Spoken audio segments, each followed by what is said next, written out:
uma boa noite especial à doutora Gleide Góes, né?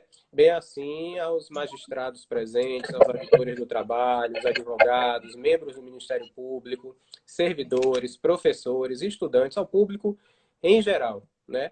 E em nome da nossa presidente Cecília e também da nossa diretora da escola associativa Silvia, eu vou agradecer à senhora, doutora Gleide, pelo aceite, né, em participar dessa atividade, sua disponibilidade. Sei que sua agenda na superintendência é muito puxada, tenho certeza disso, mas mesmo assim a senhora encontrou um tempo aí na sua agenda para estar conosco e em função disso, eu agradeço pela sua participação.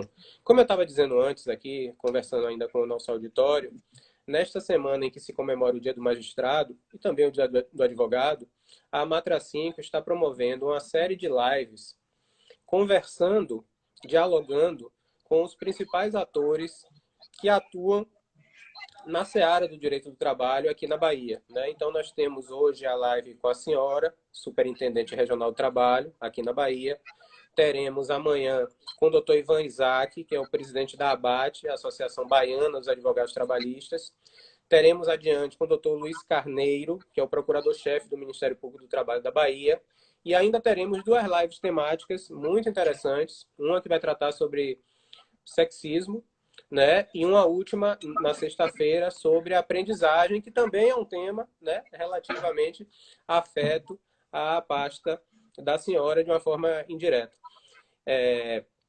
Então, essa é a ideia dessa semana de lives da Matra 5, dentro de uma perspectiva de uma atuação que já vinha com live durante todo esse período da pandemia, exatamente porque a pandemia nos trouxe, se é que isso pode ser considerado um resultado positivo, e eu acho que essa possibilidade de nós termos esses contatos virtuais que são muito mais, digamos assim, mais simples procedimentalmente de ocorrerem, né? Então, a gente pode desfrutar do convívio com diversas autoridades com muito mais facilidade, digamos assim.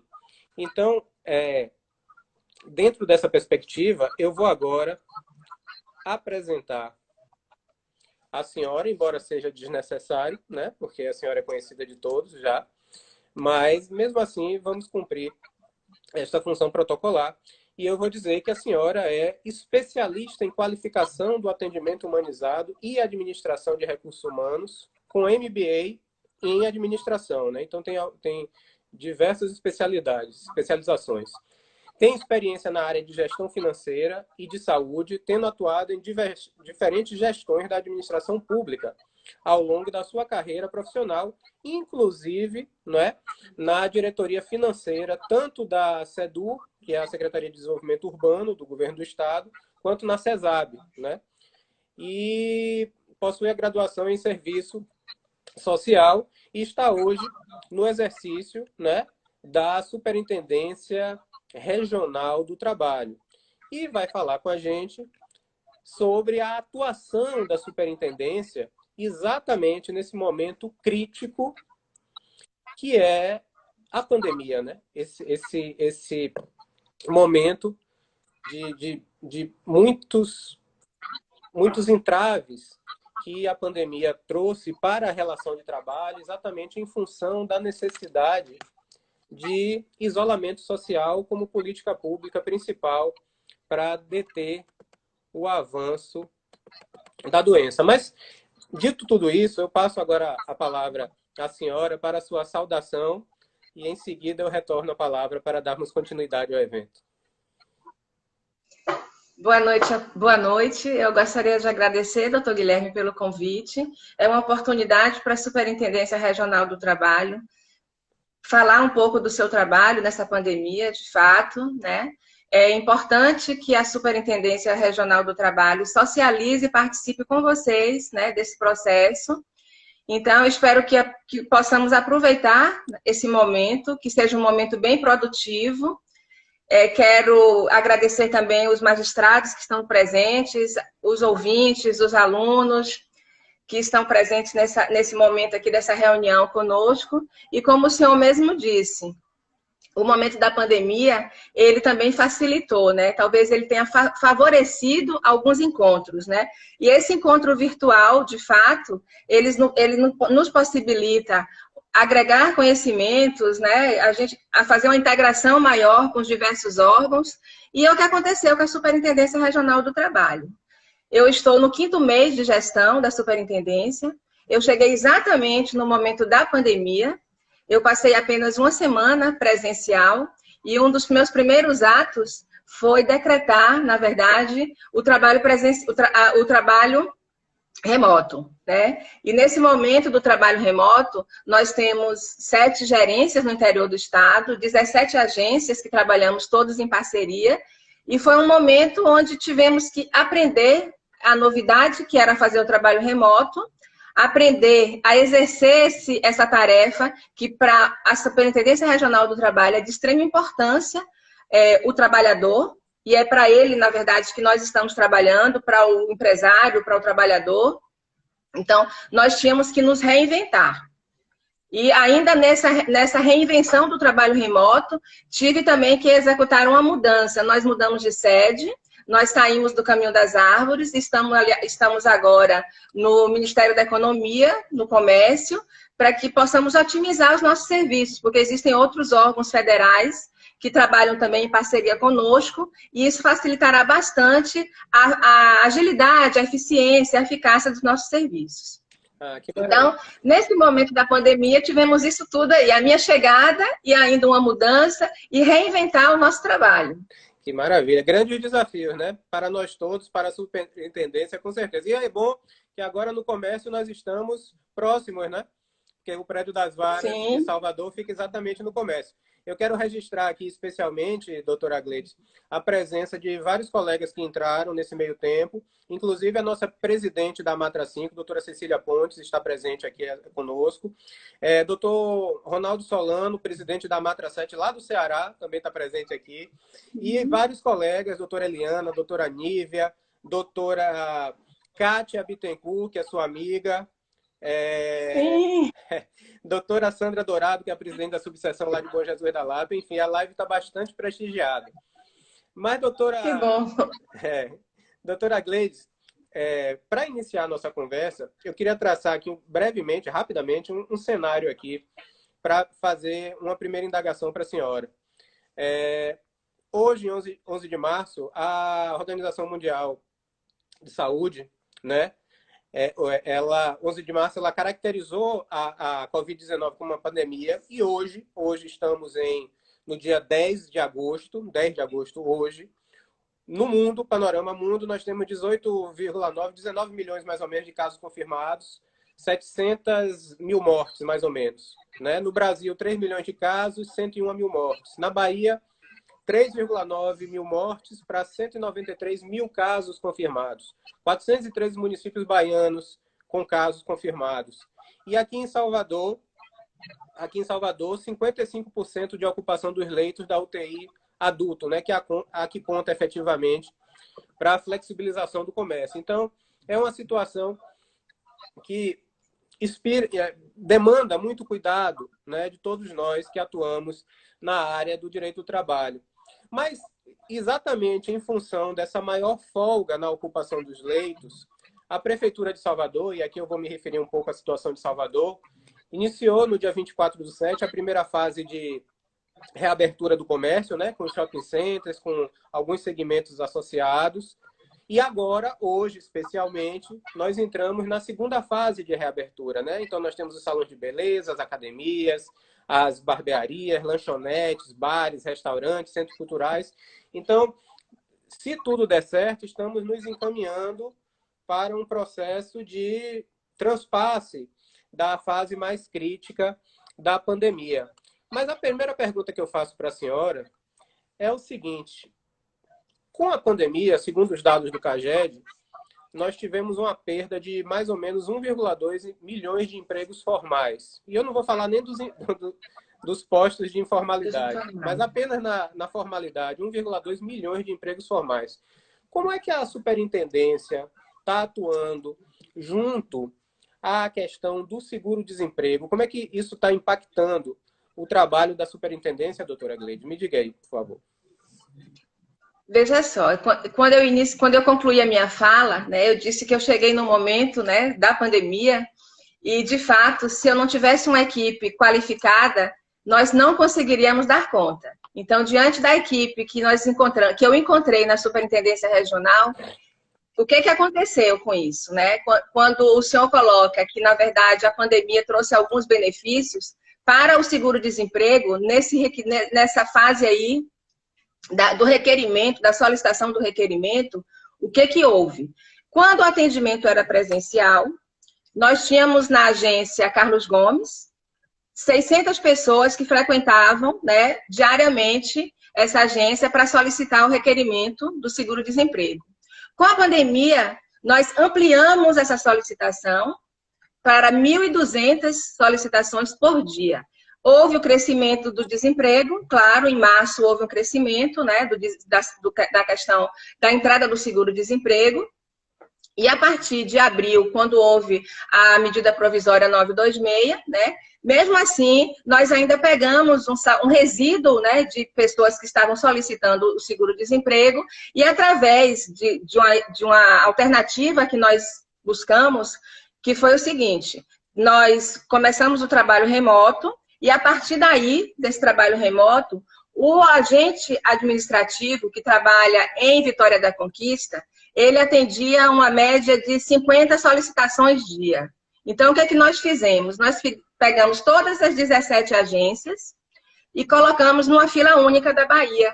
Isso possibilitou com que o trabalhador tivesse uma capilaridade maior, ele aumentasse o leque de solicitações e, com isso, os nossos atendimentos eles foram reforçados. Então, o requerimento do seguro-desemprego, que anteriormente, antes da pandemia, era um pouco limitado, por conta do agendamento, por conta da questão da agência, da presença, ele passou a ter uma situação onde, eu costumo dizer, personalizada. O atendimento passou a ser personalizado através dos nossos canais digitais. Então, tivemos o e-mail, onde o trabalhador ele pode encaminhar a solicitação, e esse e-mail é respondido em 24 horas.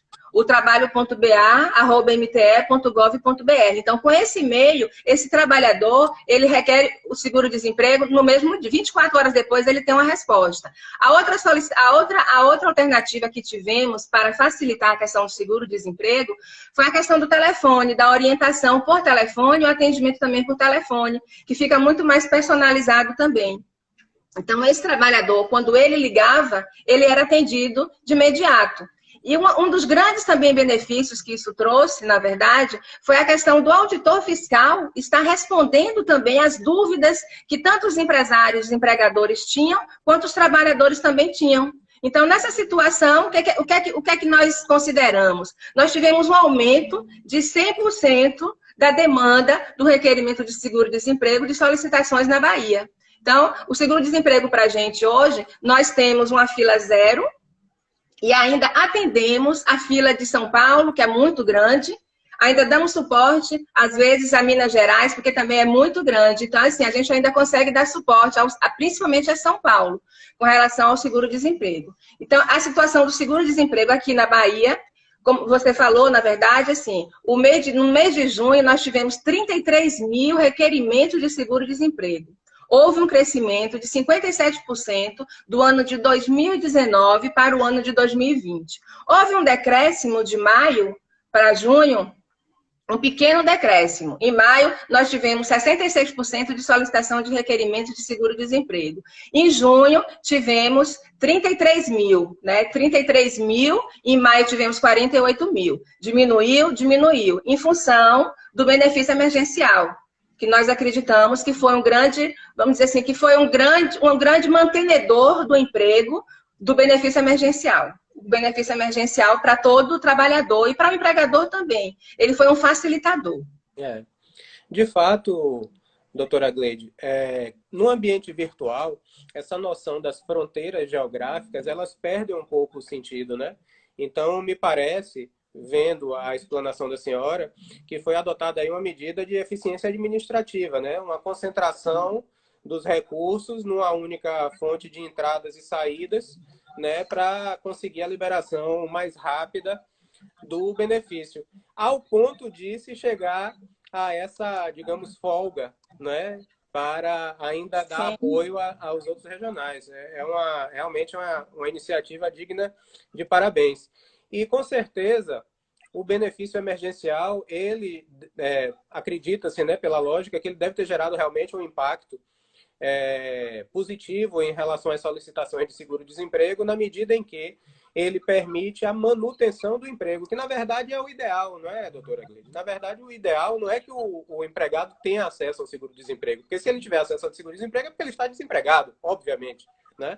E não é isso que se deseja. Para se manter a economia, a roda da economia girando, é interessante que o emprego também se mantenha, até porque o emprego, o salário, a renda e o próprio o destino desse benefício emergencial vai ser o consumo dessas famílias na própria economia, né? Então, tudo vai circulando, tudo vai funcionando normalmente. Mas já que falamos do tal benefício emergencial, que foi criado, né, pela medida provisória 936, em um bom momento, né? Existem algumas questões críticas na doutrina, né, especialmente quanto à questão do acordo individual, mas não é nosso foco aqui nesse momento. Mas era necessário o benefício emergencial dentro da situação da política de isolamento social que impedia o funcionamento, né, de diversas empresas e também dificultava em muito o consumo, né, da população em relação a essas empresas. Então, era a saída que tinha que ser adotada, me parece, pelo governo federal. E hoje já é lei, né? É a Lei 14.020, que foi a conversão da medida provisória 936. Só lembrando, esse benefício emergencial, ele serve tanto para as hipóteses de redução proporcional da jornada e do salário, quanto da hipótese mais crítica, digamos assim, que é a própria suspensão do contrato de trabalho, ainda que em caráter temporário. E ainda existe o benefício emergencial para o trabalhador intermitente, né? Que é o valor de R$600, que equivale mais ou menos àquela mesma política em relação ao chamado Corona Voucher. Mas como é que está a atuação da superintendência nesse particular aí, doutora Gleide? Nós também adotamos o mesmo critério. O benefício emergencial foi uma novidade para todo mundo, né? Na verdade, foi uma medida provisória que o governo teve, né, uma alternativa, uma solução para a manutenção desses empregos, né? E que foi uma alternativa positiva, porque se nós analisarmos aqui na Bahia, agora no mês de junho, nós tivemos vamos dizer assim, uma manutenção de 629, né, empregados. Eles não foram, 629 mil pessoas não foram demitidas por conta do benefício emergencial, porque foram feitos acordos, né, de suspensão e acordos de redução de jornada de trabalho. Quando tínhamos, na verdade, o e-mail para que o seguro-desemprego ele fosse efetivado, esse e-mail também passou a ser uma grande ferramenta para que as pessoas começassem a tirar as suas dúvidas. Então, os escritórios de contabilidade, os empresários, porque além das ferramentas digitais que nós temos, que é no gov.br, que o empregador ele dá entrada através dessa ferramenta, tem também a carteira digital, né, que é uma ferramenta que pode ser usada também para o seguro-desemprego. Existe também a possibilidade do empresário dar entrada através do gov.br e seguir aquele caminho. Mas o que acontece? É um benefício novo, onde existem dúvidas a serem tiradas e existiam muitas divergências. Divergências estas que às vezes impediam o trabalhador de receber o seu salário. O que era a divergência? O número do CPF, o nome da mãe que estava errado, às vezes uma letra que se escreve um nome com I estava com E. Então, por conta disso, impactava na resolução desse problema. E nesse meio que nós criamos, facilitou. Porque nesse momento que o empregador, que o contador, ele fala conosco através das nossas ferramentas digitais, nós conseguimos dar resolutividade para que essa ação que eles estão tomando nas empresas, da suspensão ou da redução de jornada de contrato de trabalho, elas sejam mais rápidas e sejam mais bem resolvidas. Então, aqui na Bahia, nós tivemos um sucesso. Nós tivemos esse número, que foi um número significativo, né? É um benefício que ele teve continuidade, que ele vai ter continuidade, onde 2 meses e prorroga-se por mais 1 mês, e a questão da redução de jornada por mais 2 meses também. E ele pode agora ele pode ser contratado até o dia 31 de dezembro. Então, isso também é importante, né? Isso é muito importante. O outro facilitador que existiu também foi a questão da conta bancária, né? Que o próprio trabalhador, ele tinha apenas a Caixa Econômica Federal para a retirada do seu seguro-desemprego.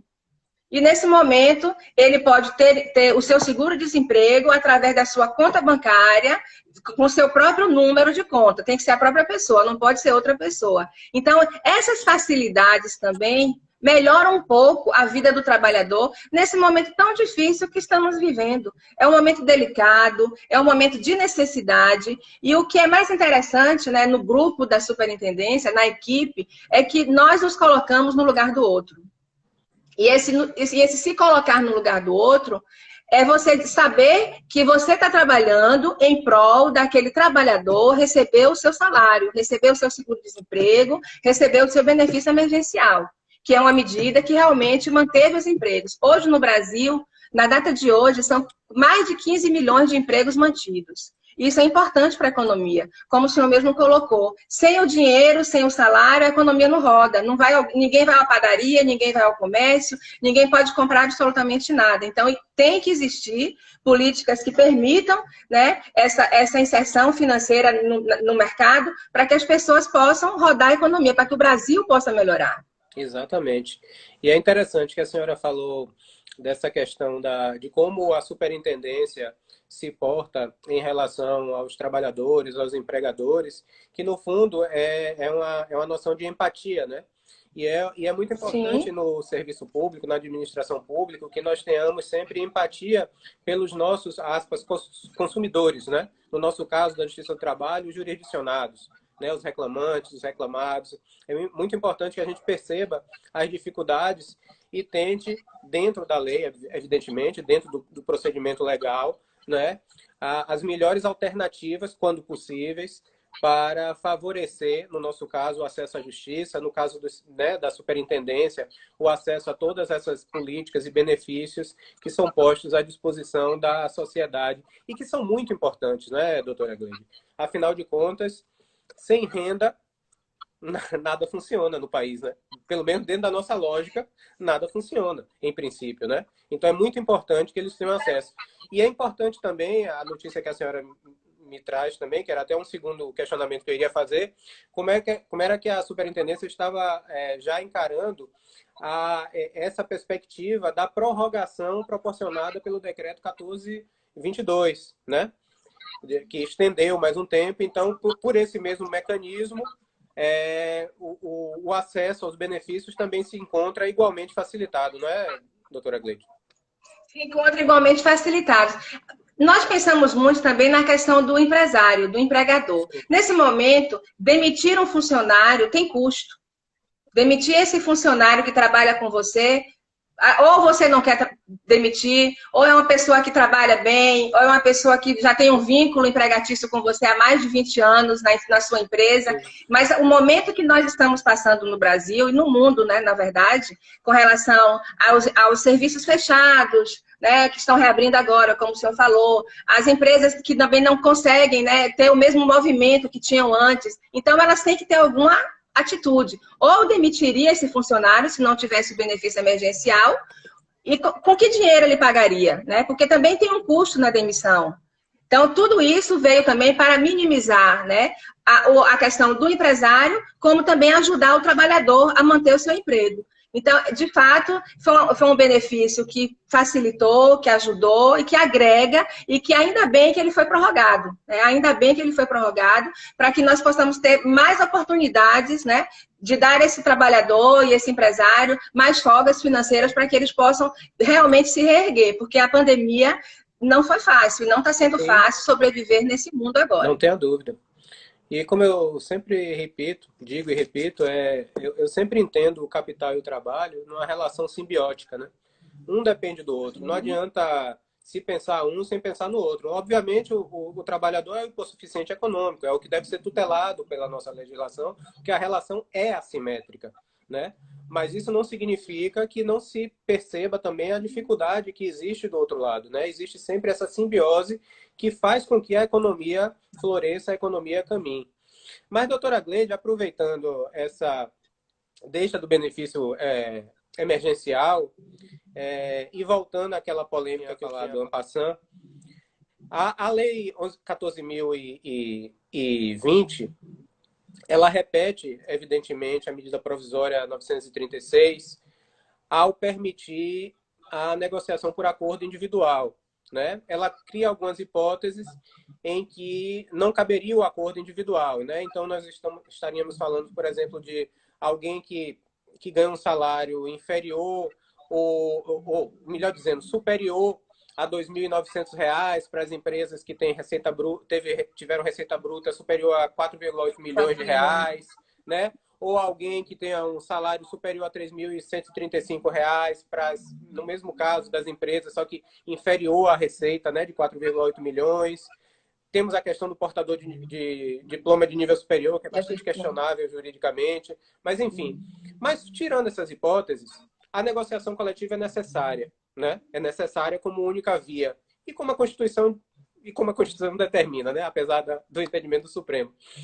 Mas, falando em negociação coletiva, dentro dessa perspectiva, como é que está essa função de mediação da Superintendência Regional do Trabalho dentro desse contexto da pandemia, doutora Gleide? Outra novidade, né, para o nosso mundo, né, o nosso mundo do trabalho remoto, porque nós fazemos as mediações através do nosso núcleo de trabalho, na Superintendência Regional, e atualmente nós estamos utilizando também a videoconferência para realizarmos esses acordos, né? Na verdade, essas mediações, elas são feitas de forma remota, com o sindicato presente, na verdade, de forma remota, de videoconferência, e o trabalhador. Estamos tendo muito sucesso com relação a isso, porque uma das maiores demandas, inclusive, desses acordos coletivos era a questão das condições de trabalho. Outras vezes eram os reajustes que estavam para ser feitos, mas as empresas não tinham condições financeiras de fazer esses reajustes. E nesse momento precisava ter a intervenção do sindicato. Outras vezes por denúncias, por exemplo, no setor de telemarketing, muitas denúncias no início da pandemia. Então precisavam fazer alguns acordos, celebrar algumas atas de reuniões onde precisava, de fato, ter uma intervenção nossa. E nessa intervenção nossa do acordo coletivo, nas mediações, eles são feitas de forma que os dois lados, né, na verdade, saiam satisfeitos, né? Saiam satisfeitos, a gente entre no acordo. Caso aconteça de, no futuro, né, o sindicato perceber que essa mediação que nós fizemos na nossa videoconferência, junto com o Gustavo, que é o nosso mediador, que é o chefe da mediação, que eles não consigam fazer isso, o que acontece? Existe a fiscalização, o setor da inspeção do trabalho. Então, ela entra nesse processo justamente para fazer essa fiscalização daquilo que foi acordado e daquilo que não está acontecendo. Então, as nossas mediações são feitas, não são muitas, né? Porque no início houve uma dificuldade do próprio grupo, de entender que era por videoconferência, que nós não podíamos ter aglomeração, que nós não estávamos fazendo atendimento presencial. Então, até adaptar, até começar a pegar o ritmo, agora que começou a aumentar um pouco. Mas nós trabalhamos com a mediação de forma bem positiva. E essa mediação atua também em relação a esses ajustes decorrentes da Lei 14.020? Da redução da jornada e do salário, da suspensão do contrato? Sim, atua, e quem atua mais fortemente hoje na relação dessa questão da redução e da suspensão da jornada também é a Inspeção do Trabalho. Muito interessante. Que tem trabalhado muito, a fiscalização ela tem trabalhado muito com relação a isso. Por que ela tem trabalhado muito com relação a isso? Por conta das fraudes. O que a gente tem percebido?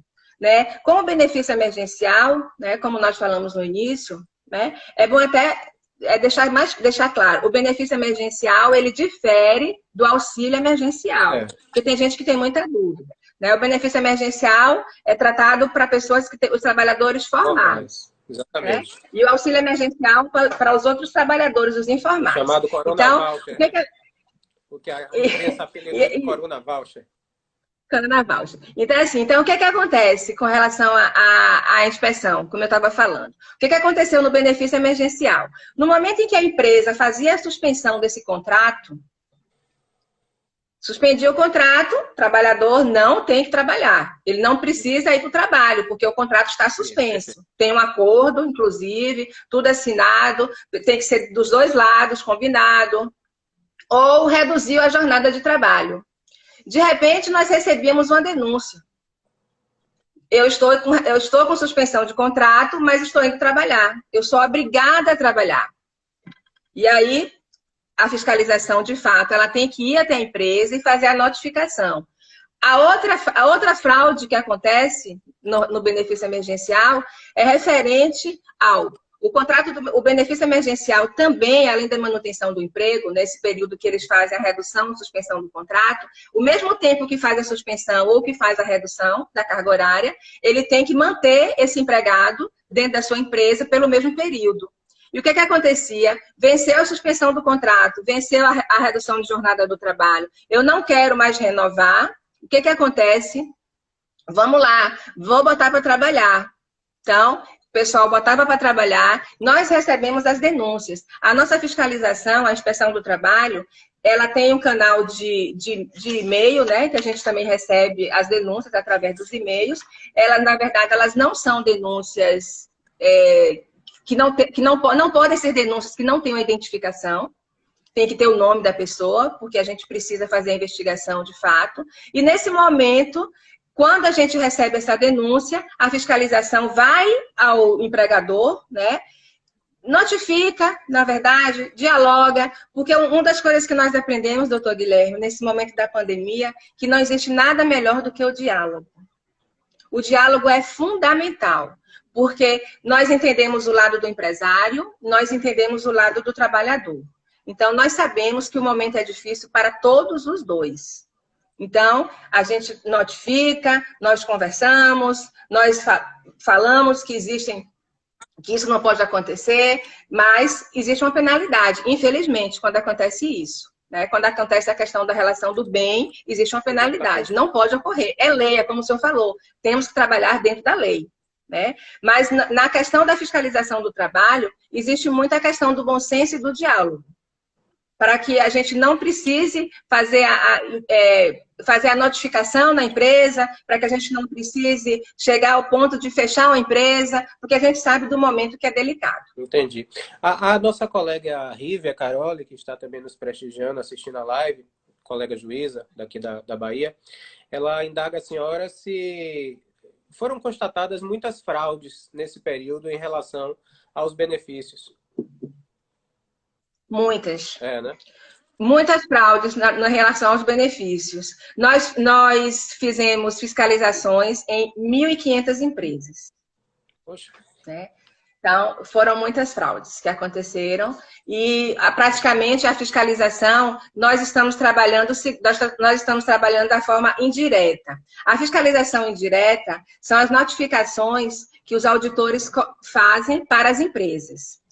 A partir de junho, nós começamos a fazer as fiscalizações diretas. Então, existe a denúncia, vai em loco, vai visitar, e foi justamente onde cresceu muito a demanda do benefício emergencial. Tanto que a Secretaria de Inspeção do Trabalho, né, aqui, no caso, o auditor fiscal, ele do nível federal, ele tem a hierarquia, no Brasil todo, né? O índice de fraude no benefício emergencial tem obrigado os auditores a trabalharem boa parte nessa questão das fraudes do benefício. Mudou um pouco a rotina do trabalho. Entendi. Então, uma segunda pergunta que foi feita pelo doutor Luiz Madeira já foi respondida, no sentido de que os autos de infração ocorrem presencialmente, né? Nesse caso. Sim. E por falar em fiscalização, doutora Gleide, minha quarta indagação nessa noite vai mais ou menos por esse caminho. Nós tivemos a medida provisória 927, que trouxe, em princípio, né, uma suspensão da obrigatoriedade dos exames médicos, né, ocupacionais, com exceção dos demissionais, mas tinha umas características específicas, e também a suspensão dos treinamentos periódicos. E buscava também imprimir ao trabalho das superintendências regionais de trabalho e dos auditores fiscais uma atuação mais orientadora neste período. Sim. A medida provisória caducou, mas ela surte efeitos ainda durante o seu período de vigência, né? E foi até interessante, né? Porque a medida provisória 936, a subsequente, chegou ao ponto de ter que esclarecer que a medida provisória 927 não autorizava o descumprimento das normas regulamentadoras de segurança e saúde do trabalhador. Mas, ao fim e ao cabo, né, nesse período crítico, ao lado do que a senhora, né, já disse há pouco agora, como é que anda a fiscalização do trabalho pela superintendência, doutora Gleide? Quando iniciamos a pandemia, no início da pandemia, nós consideramos que precisávamos tomar algumas decisões, né, em conjunto, né, e perceber qual era a necessidade da população. E, nesse momento, percebemos que as maiores demandas, na verdade, estavam naqueles trabalhos, naquelas empresas onde tinham os serviços essenciais, que era construção civil, farmácia, supermercado, área de saúde, que não estava parado, que não podia parar. E transporte urbano, tanto urbano quanto intermunicipal. Então, o que é que foi feito? Né? Os auditores entenderam que precisavam... eles também tinham a questão do trabalhar presencial naquele momento. Não podia trabalhar presencial, a não ser que fosse uma denúncia de grave iminente risco, que estivesse ferindo a saúde, prejudicando e tudo. Então, esse auditor iria, de fato, fazer a vistoria em loco. Né?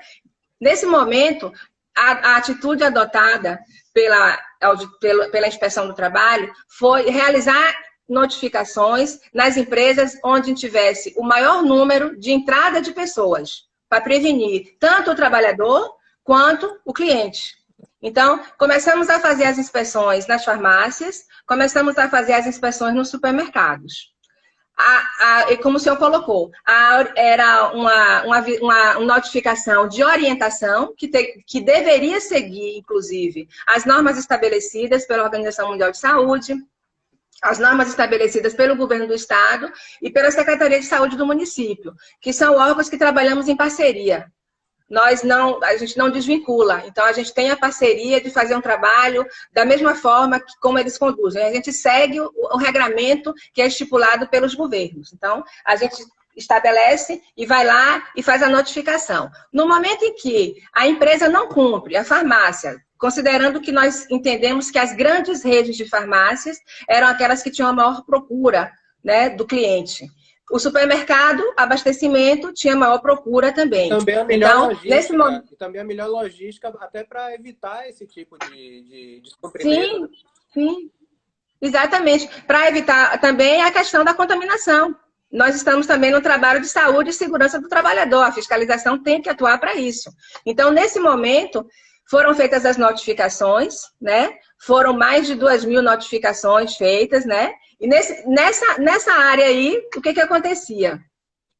Notificava, o sindicato esteve muito presente nesse momento, né, em algumas categorias profissionais. Viu que não deu resultado, denunciou, falou, o auditor ia em loco. O auditor ia em loco e aí fazia, de fato, a vistoria e fazia a notificação também, né? Então, tinha que ter a notificação porque estava fazendo algo que a lei não permitia. Então, foi dessa forma que nós iniciamos as fiscalizações, na verdade, nas empresas, por considerarmos que era importante o grande número de profissionais que trabalhavam nas empresas, nas grandes redes, tanto de farmácia quanto de supermercado, e na área de construção civil, que não parou em momento algum. Transporte urbano também. Na área da saúde, nós também fizemos vistorias, né?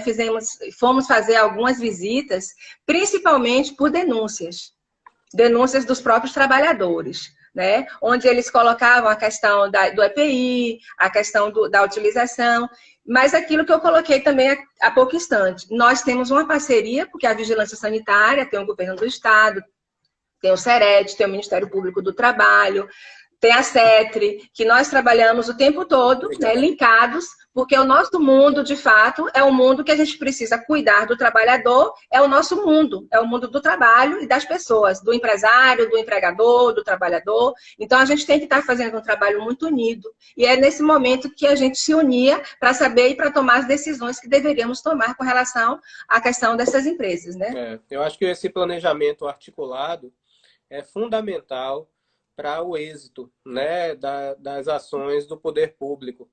Né? Se temos vários atores que estão trabalhando junto à verificação do cumprimento da norma, é importante que vocês estejam realmente atuando lado a lado.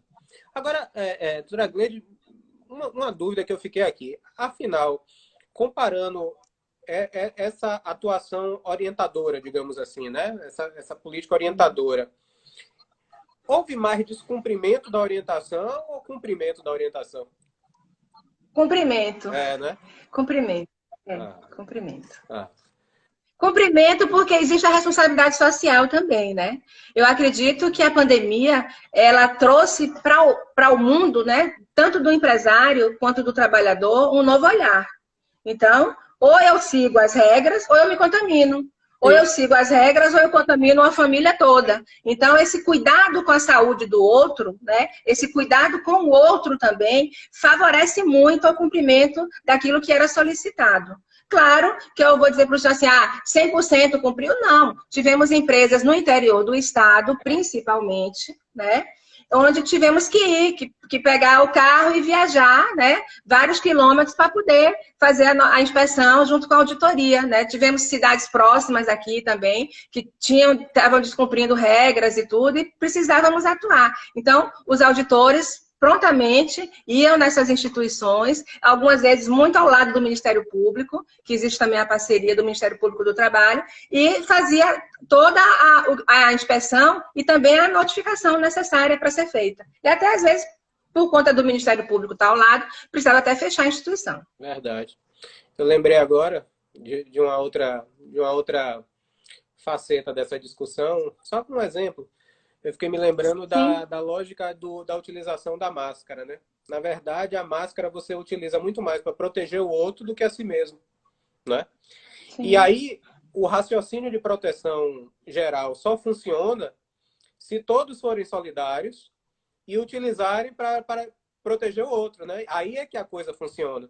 E eu acho que é mais ou menos a lógica disso tudo que a gente está conversando, né? Das unidades de produção, das empresas, dos trabalhadores. Doutora Gleide, o nosso papo está excelente, né? Estou adorando aqui conversar com a senhora. Não a conhecia, né? Estou conhecendo hoje nesse ambiente. Mas estamos perto de encerrarmos o tempo e o Instagram ele é implacável, né? Se ultrapassamos o tempo, ele nos corta. Simplesmente nos corta. Sem aviso. Quer dizer, tem um avisozinho aqui no cronômetro, mas é praticamente sem aviso. Então, dito isso, eu vou passar a palavra à senhora para fazer as suas considerações finais.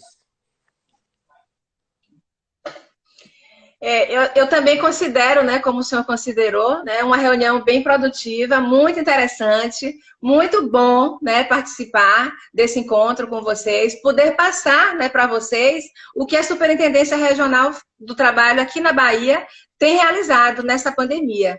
Dizer para vocês que nós estamos à disposição, que não é um trabalho fácil, né? O trabalho remoto, ele nos desafia todos os dias, ele nos faz nos conectar com outros mundos, com outras pessoas, né? Nos faz crescer também do ponto de vista do olhar para o outro e agradecer também à equipe, né, da Superintendência Regional do Trabalho, que tem colaborado muito, muito, se empenhado muito nessa nova modalidade que é o trabalho remoto, que eu acredito, doutor Guilherme, que ele veio para ficar. É uma modalidade que, com certeza, a Superintendência Regional do Trabalho vai adotar de uma forma híbrida aí, onde vai ter o trabalho remoto, onde as pessoas vão estar presentes, porque esse mundo que nós estamos vivendo, da pandemia, ainda vai demorar um pouco. Ainda vai demorar um pouco, mas assim, eu tenho a certeza, né? Eu considero que nesse momento nós não deixamos faltar absolutamente nada para que o empregador, para que o trabalhador tivesse o seu desejo, a sua satisfação e a sua necessidade alcançada. Então, nós nos colocamos à disposição, estamos aqui para o que precisar. Ah, que maravilha. E eu tenho certeza que nós teremos várias outras oportunidades, vários outros encontros institucionais, inclusive presenciais, embora eu concorde plenamente com a senhora que o trabalho remoto veio para ficar. Eu acho que ele é o grande legado, né, para a administração pública, inclusive. Né? Lógico que eu não acredito que o trabalho remoto vá cobrir tudo, todas as atividades, isso nunca. Mas que vai ter uma grande influência a partir de agora no serviço público, e eu estou incluindo a Justiça do Trabalho, né, nesse rol, lógico, não tem a menor dúvida, né? Então eu gostaria, doutora Gleide, de agradecer a senhora pela sua participação, pela sua disponibilidade. Foi já disse isso, vou repetir, foi um diálogo muito rico, muito interessante. Estou vendo a reação aqui do nosso público, né, aplaudindo, gostando, né, dizendo que foi muito esclarecedor.